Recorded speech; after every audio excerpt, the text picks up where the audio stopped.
Mga kababayan,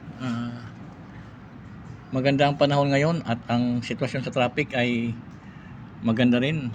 Bibilis ang mga sasakyan. Ang ating airport ay tingnan natin. Silipin natin. Ayan po.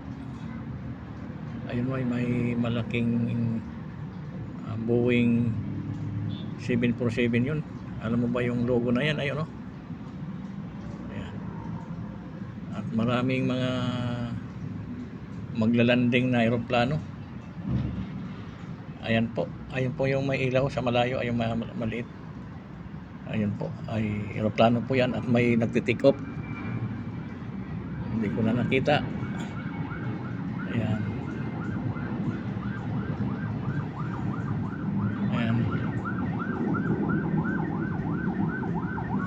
Ayan po mga kababayan.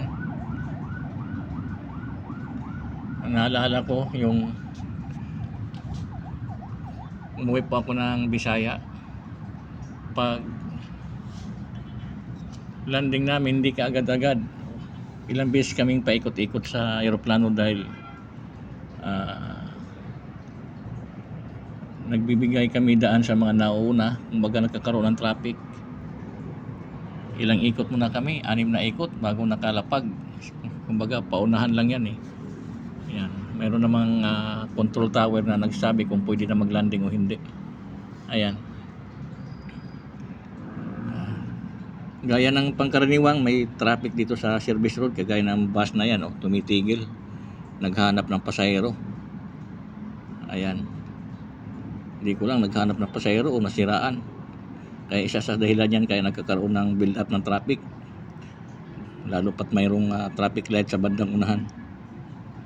Ayan. At sa ating expressway na mabibilis po sa bandang gitna, ayan, nakikita nyo, mabilis ang mga usad ng sasakyan going north to south. Ayan mga kababayan, mga kaagoy-agoy. Ayan. Salamat po sa pagsubaybay. Hanggang dito na lamang. El Ribas reporting. Ingat po tayo mga kaagoy-agoy. Agogo lang sa buhay. Thank you po. God bless.